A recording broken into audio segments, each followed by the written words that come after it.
Hello दोस्तों, कैसे हो आप लोग। आज की स्टोरी ब्लैक मैजिक के ऊपर होने वाली है, यानी काला जादू। अब बहुत तरीके के काला जादू होते हैं। उनमें से एक काला जादू होता है मारण प्रयोग। ये ऐसा तरह का काला जादू होता है जहाँ पे एक टाइम फिक्स्ड हुआ होता है, यानी कोई भी पर्सन हो जिसपे काला जादू किया गया हो, उसका मरना तय होता है। अब ये डिपेंड करता है कि वो काला जादू जिसने किया है वो उस इंसान को कितने दिन तक जिंदा रखना चाहता है। समझो कि अगर किसी ने काला जादू किया है, यानी मारण प्रयोग वाला काला जादू, और वो चाहता है कि कोई इंसान 30 दिनों में मर जाए, तो वो 30 दिनों में मर जाएगा।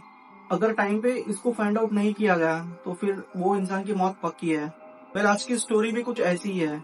अब तक आप लोगों ने बहुत सारी हॉरर स्टोरी सुनी होगी जिसमें ऐसा होता था कि किसी के साथ घटना घटती थी और उसके पॉइंट ऑफ व्यू से कहानी सुनाई जाती थी।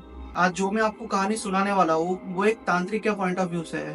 तो ये कहानी बिहार के रहने वाले विक्रम जी के बारे में है। विक्रम जी की उम्र 42 साल की थी और वो पिछले 12 सालों से ये भूत भगाने का काम करते थे। अब वो होता है ना कि किसी के अंदर कोई भूत वगैरह आ गया या फिर कोई आत्मा वगैरह उसके अंदर चले गई, तो विक्रम जी का काम ही यही था कि लोगों के अंदर से भूत वगैरह निकालना एंड झाड़ फूक वगैरह करके उनको ठीक कर देना। विक्रम जी के दो बेटे थे। वो कहीं भी भूत वगैरह निकालने को जाते या फिर कोई झाड़ फूक वगैरह हो, वो अपने छोटे बेटे को अपने साथ लेके जाते। एंड उनका जो छोटा बेटा था आदित्य, वो ये सारी चीजों में इंटरेस्ट भी दिखाता था एंड बहुत सारी चीजें वो सीख भी गया था। अब विक्रम जी का ये कहना था कि पिछले 12 सालों से ये सारी चीजें वो करते थे एंड उनको कभी डर नहीं लगा। वो बहुत सारी जगहों पे जाके लोगों का झाड़ फूक करते या तो फिर उतारा वगैरह करते एंड वापस आ जाते। इन 12 सालों में उन्होंने कभी वो डर का एहसास ही नहीं किया था। और वो काली माँ के बहुत बड़े भक्त थे। मगर उनका कहना है कि जो केस उनके सामने आने वाला था, शायद उनकी जिंदगी का सबसे डरावना केस था। वो उन्होंने डर का एहसास अपनी जिंदगी में पहली बार किया। अब विक्रम जी के एक दोस्त थे रामलाल जी। उनका भी कोई पहचान वाला था जिनकी फैमिली में बहुत सारी प्रॉब्लम चल रही थी। उन्होंने रामलाल जी से मदद मांगी कि आपका कोई पहचान वाला है तो हमें बताइए, जिससे कि हम लोग ये प्रॉब्लम सॉल्व कर सके।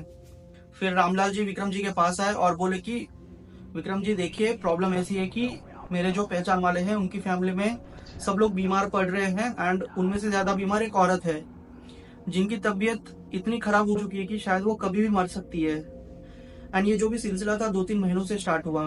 उसके पहले सारे लोग ठीक थे एंड इनको कोई प्रॉब्लम ही नहीं थी। पर अचानक से इनके लाइफ में ऐसी प्रॉब्लम आ गई जिसका शायद कोई सोल्यूशन नहीं है। अगर आप एक बार जाके देखें तो आपको भी पता चलेगा। अब विक्रम जी ने थोड़ा सोचा। जैसे कि मैंने आपको बताया कि वो अपने छोटे बेटे को अपने साथ लेके जाते थे। कुछ दिनों के बाद वो उस परिवार को मिलने चले गए जिनके लाइफ में प्रॉब्लम्स चल रही थी। उन्होंने अपना झाड़ फूक वगैरह का सामान लिया और वो परिवार के घर के आगे जाके खड़े रहे। जैसे ही वो वहां पे खड़े रहे, उनको पता नहीं अचानक से कोई नेगेटिविटी फील हुई और वो धीरे धीरे आगे बढ़ते हुए वहां पे जाके खड़े हुए। और बाकी के जो परिवार वाले थे वो बाहर खड़े हुए थे एंड अंदर वो औरत थी जो कि बीमार पड़ी हुई थी। उस औरत का पति और उसका बेटा और बेटी बाहर ही खड़े हुए थे एंड इनका ही इंतजार कर रहे थे। और उन्होंने विक्रम जी से सब कुछ शेयर किया कि ये सारी चीजें कब से स्टार्ट हुई। पर उनको पता नहीं था कि इस चीज का सोर्स कहाँ है, कि एग्जैक्ट किस रीजन की वजह से इनके साथ ये सारी चीजें होना शुरू हुई। ये लोगों ने डॉक्टर्स को भी दिखाया मगर डॉक्टर्स ने भी हाथ खड़े कर दिए कि इनका कुछ भी नहीं हो सकता। शायद ये कुछ ही दिनों की मेहमान है और मर जाएगी। इनके परिवार वाले टेंशन में आएगी कि करे क्या हम लोग, क्योंकि दवाई भी काम नहीं कर रही थी और बहुत सारे लोगों को भी दिखाया था लोगों ने, बट किसी ने भी एग्जैक्ट प्रॉब्लम क्या है उसका कुछ नहीं बताया। अब विक्रम जी ने ये कहा कि आप लोग सब बाहर खड़े रहिए और उनके बेटे को उन्होंने दरवाजे के पास खड़ा रखा और वो अंदर चले गए। अब वो जैसे ही अंदर गए, वो औरत जो कि अब तक बीमार थी, उसने अचानक से आंखें खोली और गर्राना शुरू कर दिया। अब विक्रम जी उस औरत के पास गए और उसका हाथ छुआ और थोड़ी देर आंखें बंद की। और पता नहीं उन्होंने मतलब क्या मंत्र वगैरह लगाए। जैसे ही उन्होंने आंख खोली, वो अपने छोटे बेटे को लेके वहां से जाने लगे। अब उनका छोटा बेटा आदित्य पूछने लगा कि पापा एग्जैक्टली हुआ क्या, कि पापा आप ऐसे क्यों आ गए, आपको हुआ क्या। क्योंकि वो जहां भी जाते इतने सालों तक, जितना आदित्य का एक्सपीरियंस था, जाते झाड़ फूक वगैरह करते, मंत्र वगैरह पढ़ के, उतारा वगैरह करके फिर वो लोग चले जाते हैं। बट ये फर्स्ट टाइम था कि उसके पापा बिना कुछ किए वापस चले गए। अब उस औरत के परिवार के लोग भी विक्रम जी को रोकने लगे, मगर विक्रम जी ने कहा कि मैं अभी नहीं आऊंगा, मैं फिर बाद में आता हूँ। अब ये बोल के ये लोग चलते हुए अपने गांव की तरफ आ गए। फिर विक्रम जी ने आदित्य से कहा कि तू घर जा, मैं अभी थोड़ी देर में आता हूँ। विक्रम जी कहते हैं कि जब उन्होंने उस औरत का हाथ छुआ और आंखें बंद करके वो सोर्स का पता लगाने की कोशिश की, तो वो सोर्स का पता ही नहीं लगा पा रहे थे। और वो जब अंदर एंटर हुए तो उन्होंने देखा कि उस औरत के पास ही एक आदमी खड़ा हुआ है जिसकी शक्ल बहुत ही डरावनी थी। एंड वो विक्रम जी को देख के हंस रहा था और वो कंटिन्यूसली बोला जा रहा था कि तुझे अपनी जान प्यारी है तो यहाँ से चला जा, तुझे मेरी शक्तियों का अंदाजा नहीं।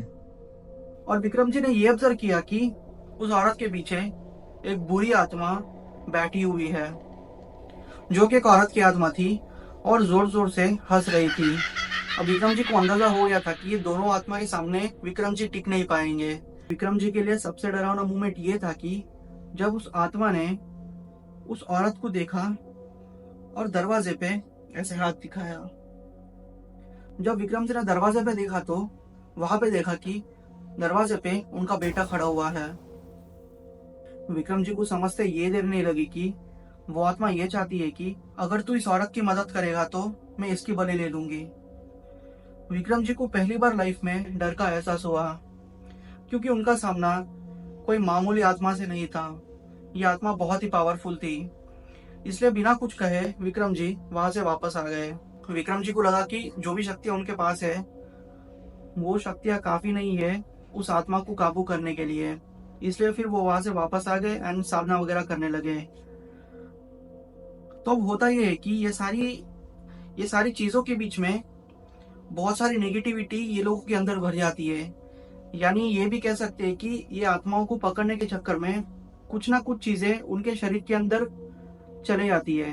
वो सारी चीजों को शरीर के बाहर निकालने के लिए भी कुछ मंत्र होते हैं। फिर विक्रम जी ने वो सारे मंत्र पढ़े और अचानक से उनको काले कलर की उल्टी हुई।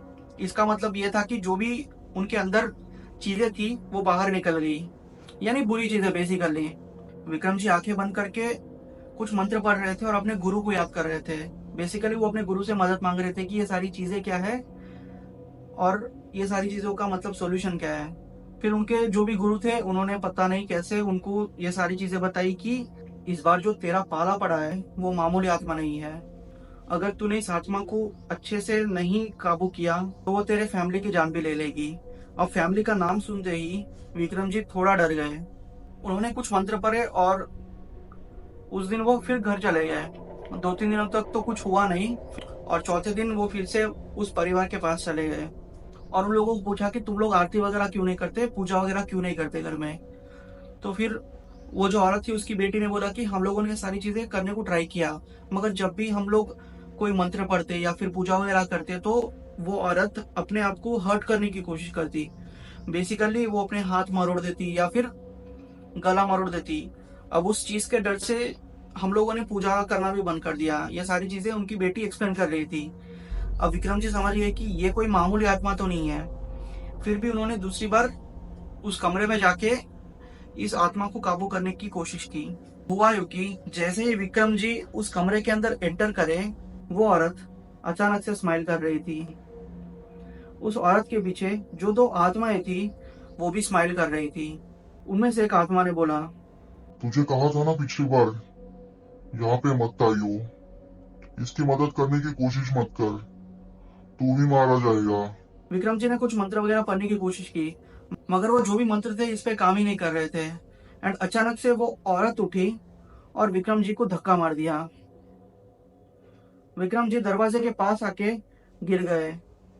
वो तुरंत ही घर के बाहर निकल गए और इस बार भी बिना बोले चले गए। अब उस औरत का जो भी बेटा और पति थे वो विक्रम जी के पास जाके उनके पैर पड़ने लगे कि प्लीज विक्रम जी, कुछ भी हो जाए प्लीज इनको बचा लीजिए। आप ऐसे क्यों कर रहे हैं? पिछली बार भी आप चले गए थे और इस बार भी आप चले जा रहे हैं। तो फिर विक्रम जी ने एक्सप्लेन किया कि जो चीज मैं देख सकता हूँ वो आप लोग नहीं देख सकते। अब विक्रम जी ने सिर्फ एक ही चीज कही कि आप लोग जितना हो सके उतना अपने भगवान का नाम लीजिए और देखिए आगे क्या होता है। और जाते जाते उन्होंने कहा कि शायद मैं वापस ना आऊँ तो आप किसी और से मदद मांगिए, मैं तो आपकी मदद नहीं कर सकूंगा। फिर वो अपने घर आ गए। घर आके पता चला कि उनका जो छोटा बेटा आदित्य है उसकी तबीयत खराब हो चुकी है। अब विक्रम जी समझ गए थे कि जो चीज उस औरत के पास थी वो चीज अब उनके घर में भी आ गई है। अब जो तांत्रिक वगैरह होते हैं उनका एक प्रोटेक्टिव कवच होता है जिनको क्रॉस करना, जिनको मतलब भेदना इतना इजी नहीं होता। समझो कोई आत्मा उनका कवच भेद देती है, इसका मतलब वो आत्मा बहुत ही पावरफुल है और वो कुछ भी कर सकती है। विक्रम जी 2 बार उनके घर पे गए थे और दोनों ही बार उस आत्मा ने उनका कवच भेज दिया था। इसलिए विक्रम जी बिना कुछ करे वापस आ गए थे। अब इस घटना को घटे बहुत दिन हो चुके थे। विक्रम जी भी अपनी लाइफ में बिजी हो गए थे और वो जो परिवार था उसे उनका कोई भी कांटेक्ट नहीं था। फिर 1-2 दिनों के बाद रामलाल जी इनके पास आए और इनके पैर पड़ने लगे कि यार आप इनकी मदद करो, क्योंकि अगर आप इनकी मदद नहीं करोगे तो ये औरत मर जाएगी। विक्रम जी ने तो साफ मना कर दिया कि मैं तो बिल्कुल नहीं करूंगा, पर फिर भी जैसे तैसे करके रामलाल जी ने इनको मना ही लिया। इस बार वो अपने ठिकाने पे गए जहाँ पे साधु वगैरह तांत्रिक वगैरह रहते हैं। उन्होंने सारे लोगों से मदद मांगी और ये सारे लोगों से एडवाइस मांगी कि मैं कर क्या सकता हूँ, क्योंकि मेरे पे ही ये सारी चीजें डिपेंड है। अगर मैं ही मना कर दूंगा तो वो लोगों का कौन होगा। अब सारे लोगों को भी पता था कि विक्रम जी कितने बड़े तांत्रिक है, अगर वो मदद मांग रहे तो पक्का कुछ ना कुछ सीरियस ही होगा। अब ये लोगों ने साधना वगैरह की, जिससे हुआ यूं कि विक्रम जी की ताकत थोड़ी बढ़ चुकी थी। विक्रम जी ने तय किया कि चाहे कुछ भी हो जाए मुझे इसकी मदद पक्का करनी है एंड मैं उस औरत को कुछ ना कुछ करके बचा लूंगा। अब ये बहुत कॉन्फिडेंस के साथ उस औरत के घर में गए एंड इस बार उन्होंने कुछ मंत्र वगैरह पढ़े, जिससे वो आदमी की आत्मा तो कंट्रोल हो गई। मगर प्रॉब्लम ये थी कि वो जो औरत की आत्मा थी, जो कि दिखने में इतनी डरावनी थी, जिसका शरीर एकदम काला था और उसका जो मुंह था वो मतलब इतना बड़ा था कि वो सोच भी नहीं सकते। उस आत्मा ने फिर से कहा, तू मेरा कुछ भी बिगाड़ नहीं पाएगा, चला जाए यहाँ से। विक्रम जी ने आंखें बंद कर ली और कुछ मंत्र पढ़ने लगे। थोड़ी देर के बाद वो बाहर निकले और इनके परिवार वालों के साथ डिस्कस किया कि मैटर क्या है। फिर विक्रम जी ने कहा कि इस औरत के ऊपर मारण प्रयोग किया गया है।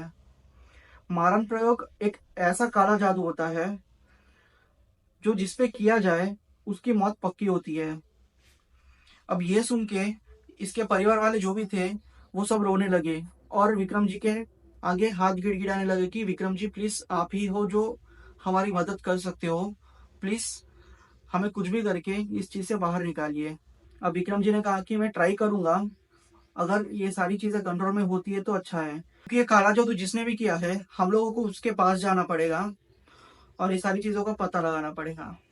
विक्रम जी ने यह भी कहा कि जिसने भी मारण प्रयोग किया है वो आपके पहचान वाला ही है।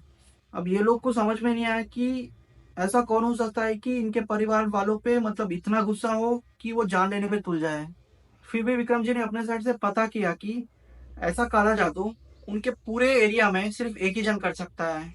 विक्रम जी तुरंत ही उस साधक के पास चले गए जिसने ये मारण प्रयोग वाला काला जादू किया था।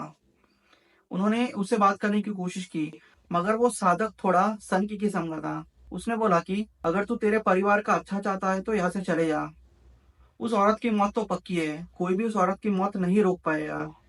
अब विक्रम जी भी अपने साइड से पूरी तैयारी करके आए थे। वो फिर वापस आए। विक्रम जी ने मंत्र वगैरह पढ़ना शुरू कर दिया और पता नहीं कुछ धागे वगैरह लपेट के एक बॉल जैसा बनाया। वो मंत्र पढ़ते ही गए और वो बॉल पे धागे लपेटते ही गए। 5-6 घंटे तक ये सारी प्रक्रिया चली। सुबह के 6 बजे तक ये सब कुछ चलता रहा और पूजा वगैरह भी कंप्लीट हो गई थी। विक्रम जी ने फिर वो सारे परिवार वालों के साथ कहा कि मैंने ये आत्मा को कंट्रोल में कर लिया है एंड ये आत्मा फिर से आपके लाइफ में कभी नहीं आएगी। और जैसे ही ये औरत उठे उसे आप पानी वगैरह पिला देना एंड थोड़ा खाना खिला देना, बाकी सब कुछ ठीक हो गया है। फिर ये लोगों ने पूछा कि किसने हमारे साथ ये सब किया है, आप हमें नाम बताइए। और ये जो साधक वगैरह होते हैं, तांत्रिक वगैरह होते हैं, वो मैक्सिमम किसी लोगों का नाम नहीं लेते। बस उन्होंने यही चीज की कि किसी भी अपनों के घर से खाना है तो मत खाना, बस यही वर्ड कह के वो वापस चले गए। फिर कुछ दिनों के बाद वो औरत की तबीयत भी ठीक हो गई एंड सब कुछ ठीक हो गया। आप लोगों ने ये भी ऑब्जर्व किया होगा कि जो भी काला जादू वगैरह करने वाले होते हैं वो मोस्टली कोई अपना ही होता है। एंड काला जादू में भी बहुत सारी टाइप्स होती है, जैसे कि मैंने आपको वीडियो के स्टार्टिंग में कहा था। उसमें से सबसे खतरनाक होता है मटके वाला काला जादू। खैर, मैं आपको मटके वाला काला जादू के बारे में फिर कभी बताऊंगा। अगर आपको मटके वाला काला जादू के ऊपर कोई स्टोरी सुननी है तो मुझे कमेंट सेक्शन में बताइए।